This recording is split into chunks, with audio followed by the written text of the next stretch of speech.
Welcome, it's Frances here. Thank you for coming back to my channel. If this is your first time here, I bid thee welcome. There is a subscribe button below if you would like to help subscribe to my channel and support it by subscribing, and also a bell to be notified as to when I upload more content. I'm coming to you from Ghana country, and as such I acknowledge the Ghana people of the Adelaide Plains as being the traditional custodians of this land. So this video is going to be about the full moon that we have coming up on the 15th of December. It will be taking place at 7:31 p.m. So that's Australian Central Daylight Savings Time. And it'll be in the astrological sign of Gemini at 23 degrees 52 minutes, which is rounded up to 24 degrees.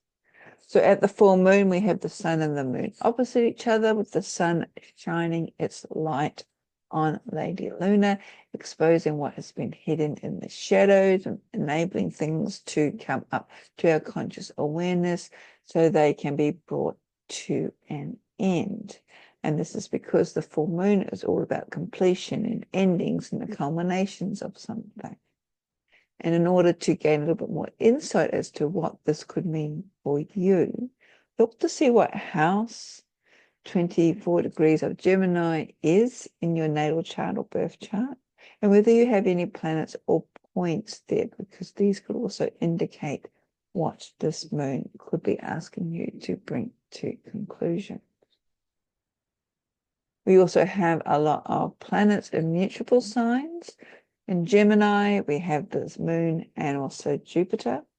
Then there's Virgo, is also a mutable sign. Sagittarius is a mutable sign, where we have Sun and Mercury. And Pisces is also the fourth mutable sign, and that's where Saturn and Neptune. So these mutable signs are signs of change. As Pam Gregory, astrologer, points out, they have this chameleon-like appearance. They're adaptable, they're flexible, they have the ability for us to see another person's point of view. And due to this energy being very malleable and all over a place, it can be unstable. However, in certain circumstances and situations where things have just been at a loggerhead, maybe this is what is needed in order for us to sort of see things from a different point of view and also add to it a degree of creativity. Mercury is the astrological sign of the divine twins. It's ruled by Mercury and as such is connected with communication, including social media these days, information, ideas, getting down to the facts. And what's interesting is that Mercury is at 6 degrees 27 minutes of Sagittarius and is currently stationed, or will be stationing direct on the exact same day as the full moon, that being the 15th of December. So when a planet stations direct, the energy is tensified because it's slowing down, ready to move forward, which means that the amount of information that we are receiving, will be receiving on that day, could be very intense, leading to possible overload due to Jupiter also being in Gemini, as I just mentioned, and Jupiter is the planet that expands everything that it touches. So for this reason, it could be important for you to take a digital detox, as Pam puts it, plug yourself, ensure that you also practice a little bit of self-care or restraint on the internet.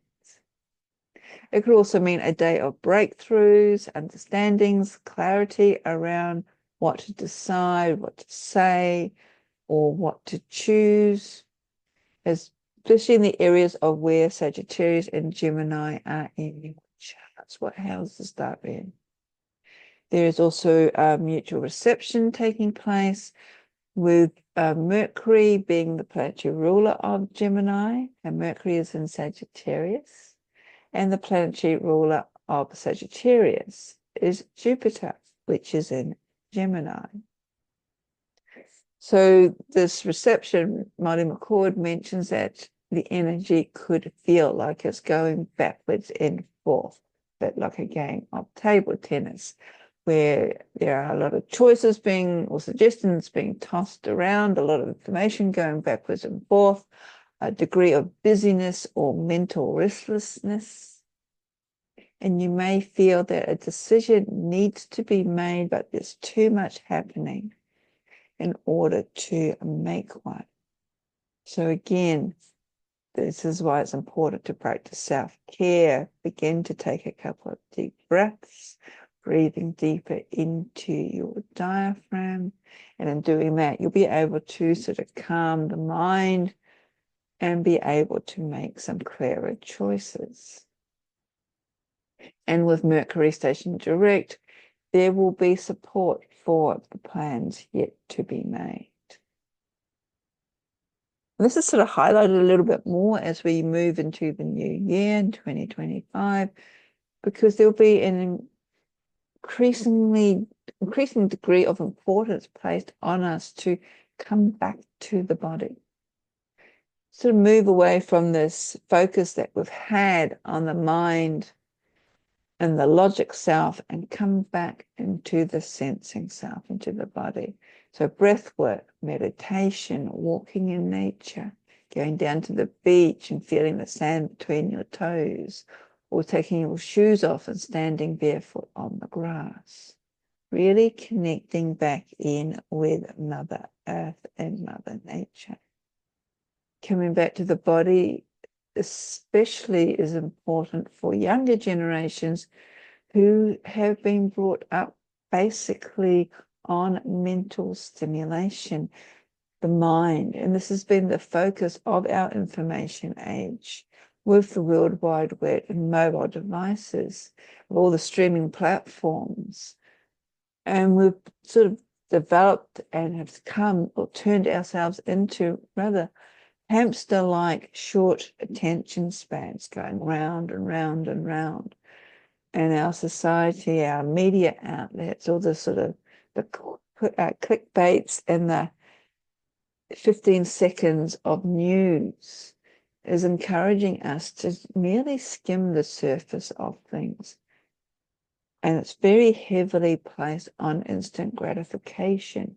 And it's not actually encouraging us to dive deeper and also to think about longer term impacts. So this is another reason why we need to sort of stop, slow down, and really start reconnecting with our body. Especially our heart center and the hearts are coming back to our feeling and sensing self. We'll come back to the full moon. Mercury, as I said, is at 6 degrees 25 minutes of Sagittarius, and it's forming an unusual fire grand trine with Mars, which is retrograde at 5 degrees 41 minutes of Leo, and also the North Node, which is still at 2 degrees 56 minutes of Aries. So normal fire grand trines are about momentum, growth, inspiration. But with Mercury sort of slowing down, stationing direct, and Mars being retrograde, this energy is encouraging us to tap into stillness, that stillness that lies within our own selves, and where the wellspring of our own internal creative abilities can be found. It's also about connecting to that deepest sense of returning to a desire that may have been overlooked due to all the external chatter and distractions. And this is quite interesting because when Mars is in retrograde, there is an emphasis on revisiting actions and desires of what we want, the redirection of things, returning to the original plan, so to speak. And we also only have a month basically left of the North Node being in Aries before the both the nodes do their shift, which they happen every 18 months, and they'll be moving into Pisces. So it's a good moment, an opportunity to pause and return to that part of yourself that maybe you overlooked, maybe you moved away from, maybe you got too busy to focus on. There is also a rather important T-square between the Sun, the Moon, and Neptune, which is at 27 degrees and 8 minutes of Pisces. And this will help in grounding and calming the mind. And in order to sort of tap into these energetics, it's asking us to sort of listen more to our dreams, to our intuition. See if we can incorporate our spiritual, divine ideas more into our everyday life. Now, Neptune's energy is strong because it is conjunct with the North Node. The North Node is, of course, our future direction. And it will actually be exactly on the North Node in February, as the North Node then moves into Pisces in January. And Neptune is also all about unconditional love, healing, compassion, things that sometimes appear to be missing in our very hedonistic world. Another interesting point of this full moon is that the Sun is conjunct what's called the galactic center at 27 degrees 28 minutes of Sagittarius. Now, the galactic center is the gravitational center of the Milky Way, which is our galaxy. In its somewhat unique environment of intense energy, this is where the massive stars are said to be born in compact clusters. It's also believed to represent a higher form of awareness and understanding in spiritual circles. So when the Sun is conjunct the galactic center, this seems to indicate that there is an enormous amount of energy with which we are able to create our world, bring down into our new world. Some astrologers see this galactic center as attracting one of the dilemmas for their incarnating soul, in that it is a to be or not to be situation. That is, whether the soul will accept the challenge to incarnate onto the physical plane, into the physical body, or stay in the higher dimensions. So with this in mind, it's interesting to see if you have any planets or points at 27 degrees, 28 minutes of Sagittarius. Because if you do, you could also be carrying this to be or not to be dilemma throughout this incarnation. We also have Neptune being directly squared at the galactic center. And this tends to indicate that with the Sagittarius connection with the future, with it being sort of visionary, so too is Neptune. And Neptune, as I said, is also connected with the unconditional love energetics of Pisces. So there is this element of imagining our future, our spiritual self, of who or where we want to see ourselves, especially in the coming years, and also from a more spiritual perspective. Neptune is coming close to the North Node, as I mentioned. It'll be exactly conjunct on the 2nd or the 3rd of February next year. However, from the 7th of December, it has been stationing direct before it moves into Aries, and it'll be moving into Aries on the 30th of March 2025. The lunar nodes, as I said, will be shifting their axis from Pisces from Aries and Libra into Pisces and Virgo, with the North Node being in Pisces and the South Node being in Virgo. And Neptune is the planetary ruler of Pisces. So with Neptune, well, the North Node being all about our future direction, also being in Pisces from January onwards, there could be a sense of oneness with the divine, with source, with the sacred. We also have this opposition between Mars and Pluto, where they were exact on the 3rd of November. They will be exact again on the 3rd of January, and for the final time on the 26th of April next year. And here we have the individual wheel or power, which is Mars, it's a personal planet, versus state power, with Pluto being one of the outer planets. And Pam Gregory refers to this as being the brute force, but at a lower level. There is also an emphasis of us stepping into our own personal power, on taking on full responsibility for it. However, what started back on the 3rd of November may not actually be completed until the 26th of April next year. We also have an ongoing square between Saturn and Jupiter. In August, they were at 27 degrees of Gemini and Pisces. On the 24th of December, on Christmas Eve, they will be square again. And for a third time at 1 degrees of Cancer and Aries in June next year. So Saturn is all about the past. Jupiter is all about the future.